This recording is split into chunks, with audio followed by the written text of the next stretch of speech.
کہ سی S S میں کامیابی کے لیے مطالعہ ضروری ہے یا اس کے لیے کوئی خاص قسم کی حکمت عملی بھی چاہیے؟ جی، سی ایس ایس میں کامیابی کے لیے نہ صرف مطالعہ ضروری ہے بلکہ اس کے لیے ایک اسپیشل اسٹریٹجی کی بہت زیادہ ضرورت ہوتی ہے۔ عموماً اسٹوڈنٹس یہ کرتے ہیں کہ وہ مطالعہ کرتے رہتے ہیں اور وہ اسٹریٹجک نہیں ہوتے۔ جب اسٹوڈنٹ اسٹریٹجک نہیں ہوتے اور اسمارٹ اسٹڈی نہیں کرتے تو اسٹوڈنٹس بہت دفعہ فیل کر جاتے ہیں ڈسپائٹ دا فیکٹ کہ اسٹوڈنٹس بہت محنت کر رہے ہوتے ہیں۔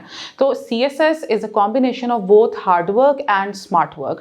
آپ کو نہ صرف ہارڈ ورک کرنا پڑتا ہے، ہارڈ ورک آپ کو کرنا ہی پڑتا ہے کیونکہ اتنے بڑے ایگزام کے لیے آپ اپیئر ہونے جا رہے ہوتے ہو۔ You have to be very disciplined also, and students who have a disciplined and a proper academic background mostly وہ اسٹوڈنٹس پاس کرتے ہیں سی ایس ایس میں، جس طرح ڈاکٹرز یا انجینئرز ہو گئے، بیکاز ان کو ڈسپلن کی عادت ہوتی ہے۔ تو نہ صرف ہارڈ ورک بلکہ اس کے ساتھ ایک اسٹریٹجی بنانا جس سے آپ پیپرز میں پاس ہو سکیں، وہ اسٹریٹجی بنا کر اسمارٹ ورک کرنا is very very very important.